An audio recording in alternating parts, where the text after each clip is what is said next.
Bismillahirrahmanirrahim. I'm Dr. Yasmin Ahmed, and today's our topic is about the spinal cord from the central nervous system. Previously, you have studied about the cerebellum and the function of cerebellum. So now we will start with our new topic of spinal cord. Spinal cord is basically an elongated, almost the cylindrical part of the CNS, and that is suspended in the vertebral canal, surrounded by the meninges and the cerebrospinal fluid. So it's this spinal cord is basically continuous above with the medulla oblongata, the last part of the brain, and it extends from the upper border of the atlas to the lower border of first lumbar vertebra. And the length of this spinal cord is approximately 45 centimeter long in adults. This is the cross section of the spinal cord, in which you can see the horn shaped structure in the center, that is known as the gray matter, and surrounding that horn shaped structure, the gray matter, the surrounding structure is known as the white matter. In the center, you can appreciate the central canal of the spinal cord. On the right side, in the upper side, right and upper side, you can see the posterior sensory horn of the spinal cord, and on the lower right side, you can see the interior motor horn of the spinal cord. So you have to memorize these two things whenever there is present that posterior sensory horn. There is a posterior sensory horn of the spinal cord, and there is anterior motor horn of the spinal cord. On the left side, you can see the anterior root of the spinal nerve, and there are some rootlets present as well. Okay, in the center, we have studied that there is the gray matter, and basically this consists of the cell bodies of the neuron. And on the posterior column, there are sensory neurons present, and in the interior column, posterior column is basically present on the above side, and the anterior column present on the lower side. In the posterior column, there are sensory neuron present, and in the anterior column, there are two types of motor neuron, known as lower motor neuron, or other type are interneuron as well.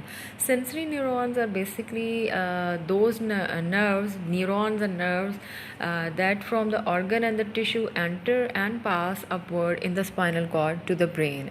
As the name indicates, these are the sensory nerves or the sensory neurons. And the motor nerves are basically that they conveys the impulses from the brain to the various organ and tissue, and that descend through the spinal cord, and at appropriate level they leave the spinal cord and pass to the structure where they are going to supply. There is another picture cross section of the spinal cord in your textbook as well. You can see here also in the center the horn shaped structure, the gray matter, and surrounding the gray matter there is white matter present. And on the upper side you can see the posterior sensory nerve roots present, and the lower side you can appreciate that anterior motor nerve root is present.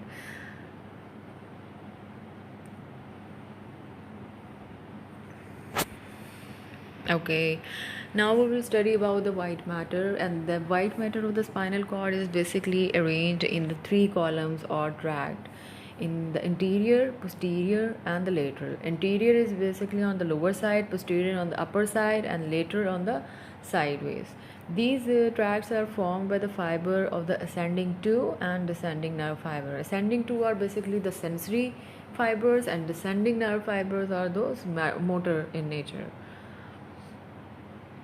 Okay, first we will study about those sensory nerve tracts. Sensory nerve tract, the neuron that transmit impulses toward the brain, as the name indicate, are known as the sensory. Those are also known as the afferent and ascending tracts. So sensation like pain, touch, and temperature are basically carried from the skin to the opposite side of the hemisphere, and decussation occur at medulla or the lower level.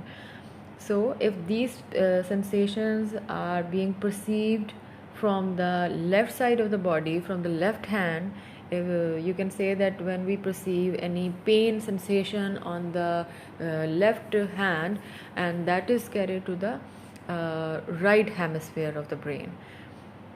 And the decussation is basically the crossing over of the fibers to the opposite side, and this decussation occur in the medulla or the lower level.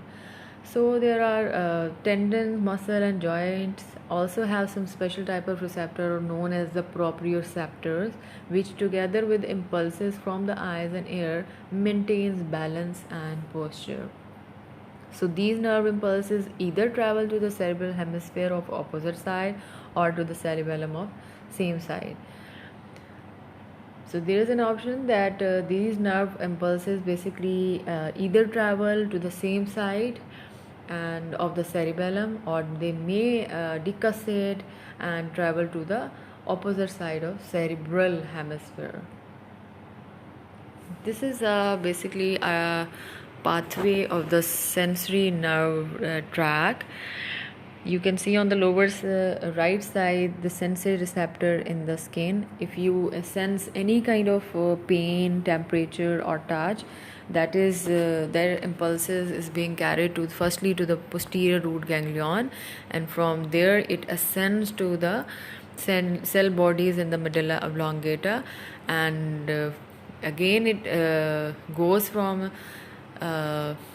from the medulla oblongata. It basically causes decussation. The right side fibers are crossed over to the left side, and left side fibers are crossed over to the right side. This is known as the sensory decussation that take place in the medulla, and that finally goes into the third order neuron present in the thalamus and finally into the cortex. So this is a picture from your textbook. There are some receptors showing their route and their final destination. The receptor basically present in the skin are pain, touch and temperature that goes from the different type of routes. Neuron 1 basically present, it acts from the spinal cord to the spinal cord by the posterior root, and neuron 2 is present from where the decussation on entering the spinal cord happens, then into the anterolateral spinothalamic tract to the thalamus, and the third neuron is present in the thalamus. So their destination basically present in the parietal lobe of cerebrum. And there are some other receptors known as the touch and proprioceptors, and that goes to the medulla in the posterior spinothalamic tract, again decussate in the medulla and transmit. Their further transmission ascends to the thalamus, and their final destination is again then the parietal lobe of cerebrum. And there are some other proprioceptors. They goes through the spinal cord, means they ascend through the spinal cord, but they does not cause decussation. No crossing over of the fibers take place, and their final destination is in the cerebellum, in the posterior spinocerebellar tract on the same side. Okay, the other type is of nerve tracts are the motor nerve tracts in the spinal cord. Neuron that transmit nerve impulses away from the brain are called the motor neurons, known as the efferent and the descending neuron as well. Motor neuron are basically involved in the two type of function. It causes the contraction of the skeletal muscle. Contraction of the skeletal muscle is voluntary in action, and contraction of the smooth muscle and cardiac muscle and gland secretion is basically involuntary in action. So first we will see about those voluntary muscle movement under the conscious voluntary control. Basically you can control their muscle movement, and the stimulus to contract basically originate at the level of cerebrum. Cerebrum is the seat of consciousness, and major part of the brain, cerebrum, is also known as the seat of consciousness. And stimulus to contract any part of the muscle you want to contract it, stimulus basically starts from the cerebrum, and the motor pathway carry impulses from the brain to the muscle in two types of tracts. And those two types of tracts are pyramidal tracts and the extrapyramidal. Pyramidal also known as the corticospinal tracts. Corticospinal tract, as the name indicates, it begins from the cortex to the through the spinal and ends into the any muscle or any organ or any tissue from where they perform their actions. Okay, the types of neuron in the motor pathway are two types, upper motor neuron and the lower motor neuron. First we will see about the upper motor neuron. Their cell body, or you can say the bed cells, lies in the primary motor area of the cerebrum. Very important point, you have to memorize it. The axon basically pass through the internal capsule, pons and medulla, and there is the fiber synapse with the lower motor neuron in the anterior column of the gray matter. And the some axon basically fibers, some axon fibers synapse in the with the lower motor neuron, and some axon of the upper motor neuron make up the pyramidal tract and decussate. Pyramidal tract, they form the pyramid, and decussate in the medulla oblongata, forming the pyramid. This is the diagram showing the motor nerve pathway. You can see the motor pathway starts from the upper motor neuron, and the cell body of that upper motor neuron is present in the cerebrum. On the upper side of the picture, you can see the cell body of the upper motor neuron present in the cerebrum that passes through the internal capsule and from the pons and then into the medulla. It's descending. In the medulla, it decussate, and when it decussate, it take a form of the pyramid. It forms a pyramid. Some of this fiber basically synapse in the interior column with the lower motor neuron, and some of the fiber decussate in the medulla to form the pyramid. And then it comes to the then there is a lower motor neuron present that causes synapses with the upper motor neuron, and eventually that causes these fiber reaches the skeletal muscle in the motor end plates of the skeletal muscle to cause a contraction of that particular muscle.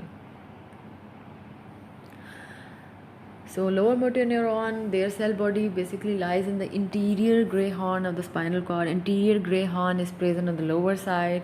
Axon exit from the interior root and ends on the muscle. And the lower motor neuron are influenced by the upper motor neurons, and some of the neurons are stimulatory and some are inhibitory. Okay, there are some motor tracts other than the pyramidal tracts known as the extrapyramidal tracts. You have to memorize their name as well. The first one is the rubrospinal tract, reticulospinal tract, tectospinal tract, vestibulospinal tract. Okay, first we will see the rubrospinal. As the name indicate, rubro, the word comes from the red nucleus, and that red nucleus is present in the midbrain, and as it's a descending to, so it starts from the midbrain and the pons, and this tract decussates in the brainstem, and it lies in the spinal cord in the lateral column, and it functions as the control movement of the skilled muscles. It causes control of the skilled muscle movement. And the other tract, reticulospinal tract, as again the name indicate, it originates from the reticular formation in the brain, and this does not decussate in the descending pathway, and its also site in the spinal cord is in the lateral column. It's involved in the coordination of muscle movement. The third tract is tectospinal tract. It again decussate in the midbrain. Its origination it's originate in the midbrain and the pons, and the site in the spinal cord is different, that it lies in the anterior column. And the last one is the vestibulospinal tract, and in this tract also some fiber basically decussate in the cord and some does not. Its origin is again the same, midbrain and the pons, and site in the spinal cord is anterior column. So these last three tracks, reticulospinal, tectospinal, vestibulospinal, these tracks function in the coordination of the muscle movement and in the maintenance of posture and balance. So that's all about today's lecture. Thank you so much.